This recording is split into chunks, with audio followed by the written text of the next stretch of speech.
Bismillahirrahmanirrahim. Assalamualaikum warahmatullahi wabarakatuh. Alhamdulillah. Alhamdulillahillazi hadana lihaza wa ma kunna linahtadiya laula an hadana Allah. Alhamdulillahi rabbil alamin hamdan yuwafi ni'amahu wa yukafi'u mazidah. Ashhadu an la ilaha illallah wahdahu la syarika lah. وأشهد أن سيدنا محمدا عبده ورسوله اللهم صل وسلم على سيدنا محمد مفتاح باب رحمة الله عدد ما في علم الله صلاة وسلاما دائمين بدوام ملك الله وعلى آله وصحبه عدد كل ذرة ألف مرة سبحانك لا علم لنا إلا ما علمتنا إنك أنت العليم الحكيم رب اشرح لي صدري ويسر لي أمري واحلل عقدة من لساني يفقه قولي أستغفر الله العظيم الذي لا إله إلا هو الحي القيوم وأتوب إليه أما بعد.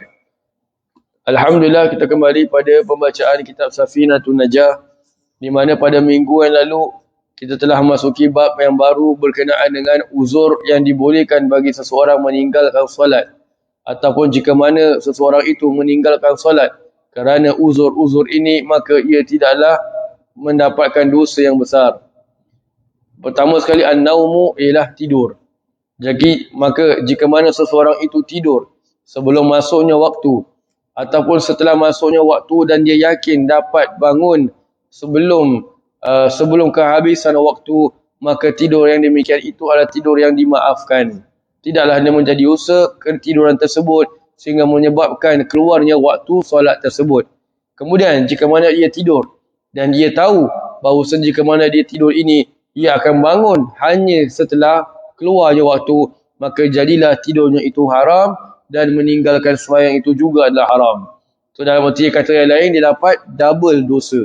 Dosa tidur kerana tahu bahawa ia akan keluar waktu, dan yang kedua dosa meninggalkan sembahyang. Jadi itulah secara ringkasnya apa yang kita lalui pada minggu yang lalu tentang bab tidur. Kemudian disambung pengarang mengatakan wanisyanu dan lupa. Uzur yang boleh diterima meninggalkan solat adalah yang kedua adalah lupa. Baik. Jadi jika mana seseorang itu lupa untuk melakukan solat kerana melakukan sesuatu perbuatan-perbuatan yang tertentu, maka solatnya itu ketika ia meninggalkannya tidaklah dia berlaku dosa besar. Cuma wajib dia qada. Dan wajib qadanya ini tidaklah disyaratkan ataupun diperintahkan untuk disegerakan. Boleh qada pada bila-bila masa waktu yang dia kendaki. Baik, cuma apabila membicarakan berkenaan dengan lupa meninggalkan solat ini, hendaklah dia lupa itu kerana dia melakukan perkara yang wajib atau perkara yang sunat atau perkara yang harus. Dia lupa sembahyang pasal apa? Sedang melakukan perkara yang wajib. Contoh sedang mencari nafkah, terlupa sewaktu sembahyang. Yang kedua sedang melakukan perbuatan-perbuatan sunat, contohnya seperti sedang melakukan silaturahim, lupa tentang waktu solat dan sebagainya, tiba-tiba sadar-sadar sudah keluar waktu.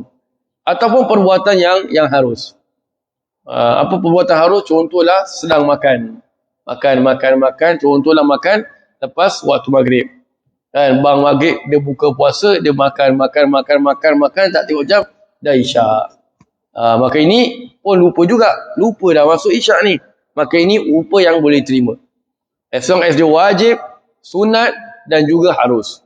Tetapi jika mana dia lupa itu kerana sedang melakukan perkara yang haram, seperti sedang bermain judi, na'udzubillah, atau perbuatan-perbuatan haram yang lain, maka kerana melakukan perbuatan tersebut dia lupa tentang sembahyang, maka jatuh dia tetap berdosa besar. Lupa itu tak consider. Tapi ustaz, saya lupa ustaz, tapi saya tengah kocok daun pakau. Kocok, tapi lupa ni waktu sembahyang. Maka tak diterima. Pasal dia sedang melakukan perkara yang haram. Begitu juga dengan melakukan perkara yang makruh. Apa sajalah perkara-perkara yang makruh dalam Islam, dia sibuk melakukan perkara tersebut sehingga keluar waktu atau sehingga dia lupa waktu sembahyang tersebut, dan sampailah dia teringat balik tu dah keluar waktu. Maka lupa yang demikian itu tak diuzurkan. Bermakna ia kira juga sebagai orang yang meninggalkan semayang dengan sengaja. Ni yang nak kena take note. Ada orang dia cuma menerangkan bahawasanya lupa tu dimaafkan. Tapi lupa yang macam mana? Lupa kerana sedang melakukan perkara apa tak beritahu. Kalau dia lupa, contohlah sibuk majlis orang kahwin, dimaafkan, diterima. Kerana melakukan perbuatan yang wajib, perbuatan yang harus atau perbuatan yang sunat, maka diterima. Kalau dia melakukan perkara yang haram, dia lupa salat, melakukan perkara yang makruh, lupa salat, maka tak diterima lupa tersebut.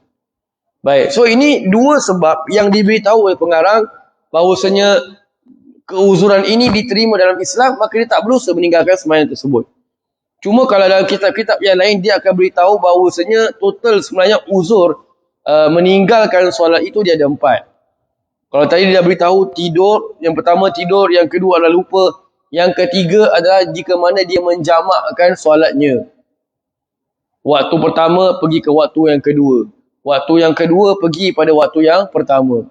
Jadi dia mentakhirkan, contoh saja aku mentakhirkan solat zuhur aku atau melewatkan atau melambatkan sembahyang zuhur aku kepada waktu asar dengan jamak takhir. Dia niat pada waktu yang pertama. Jadi seolah-olah waktu pertama tu dia tak sembahyang. Tapi diterima tak? Diterima. Pasal dia tu niat jamak. Baik, yang ketiga. Yang keempat adalah dipaksa. Seseorang dipaksa untuk meninggalkan solat. Maka paksa ini diterima dalam Islam. Baik, of course lah, bila kita kata membicarakan berkenaan yang kena paksa ni, bukan just paksa biasa. Suami paksa isteri jangan semayang, isteri pun tak semayang. Bukan. Bila kata paksa ni dalam Islam, bermakna ia antara hidup dengan mati. Yang kena paksa ni tahu kalau dia betul-betul tak melakukan apa yang dipaksa, nyawa dia akan melayang. Dan dia tahu kebolehan orang yang memaksa. Macam contohlah, dia kata kalau kau tak semayang, kalau kau semayang waktu zuhur nanti, aku nak tembak kau. Contohlah, dan kita pun tahu dia ni mana punya orang je lah. Asal boleh je cakap pasal tembak kan. Maknanya kita pun 50-50. Ni bedik ni auta ni. Ni paksa bedik ni. So bila kita sendiri tak tahu, orang yang dipaksa sendiri tak yakin bahawa dia boleh melakukan apa yang dia ugut tu, maka tak jatuh hukum paksa. Dia hukum paksa dia ada 6 syarat. 6 ada atau 5 ada, barulah masuk kategori orang yang dipaksa. Jadi kalau dia masuk dalam kategori orang yang dipaksa untuk melakukan solat pada luar waktunya, maka diterima. So total semuanya itu ada 4. Baik, kemudian pengarang masuki pada bab yang baru, faslun syurutus salati samaniyah. Sekarang ni pengarang memasuki bab berkenaan dengan syarat-syarat sahnya solat.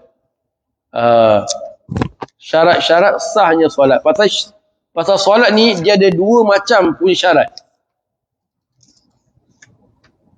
Baik, dia ada yang dinamakan sebagai syarat sah solat. Yang kedua dinamakan syarat wajib sembahyang ataupun syarat wajib solat. So sekarang ni pengarang nak membicarakan berkenaan dengan syarat-syarat sahnya solat.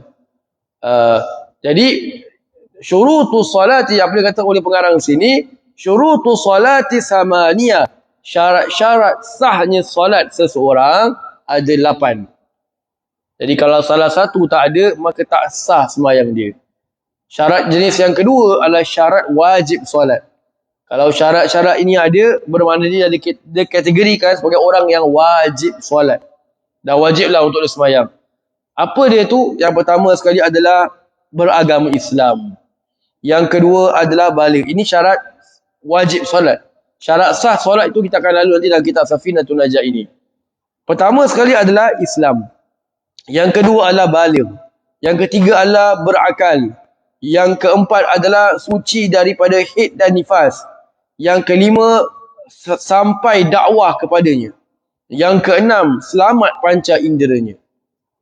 Yang pertama, yang kedua, yang ketiga itu memang kita sedia maklum. Beragama Islam, baligh dan juga berakal. Ni memang bermakna kalau dia beragama Islam, dia itu sudah wajib solat. Baik, memang ada selisih di antara para ulama, apakah orang kafir itu termasuk hukum khitab ataupun hukum taklif. Bermakna apakah orang kafir itu juga dituntut untuk melakukan perkara-perkara wajib dalam Islam, cuma hanya sahaja dia tu kalau melakukannya tak sah. Maka kalau mazhab Syafi'i, Al-Imam Syafi'i mengatakan yes. Orang kafir juga kena khitab melakukan perkara yang wajib.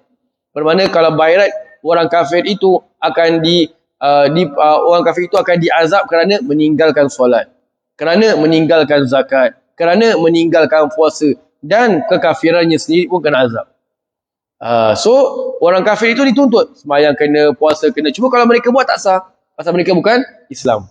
Kerana ini ibadat-ibadat ini semua memerlukan kepada niat, dan syarat orang yang berniat itu mesti beragama Islam. Senang je.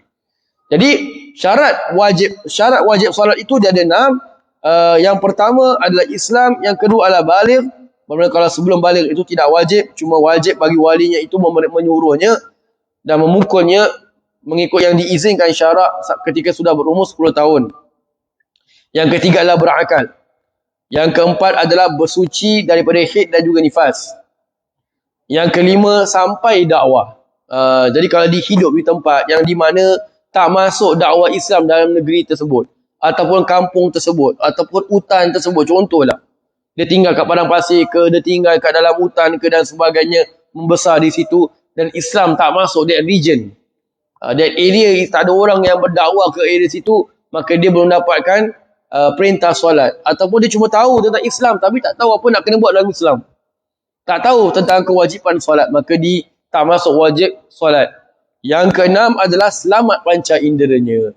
Jadi kalau orang itu lahir dalam keadaan buta dan juga pekak, bermakna dia dah tak nampak satu dan dia pun tak boleh dengar.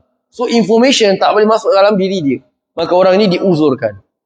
So syarat wajib solat, bila ada 6 syarat ini, dia wajib solat.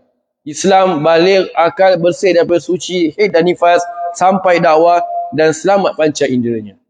Baik. Wallahu a'lam bishawab. Jadi insya-Allah kita akan sambung pada esok tengah hari membicarakan tentang syarat sahnya solat, insya-Allah. Baca surah Al-Asr dan tasbih kafaratul majlis.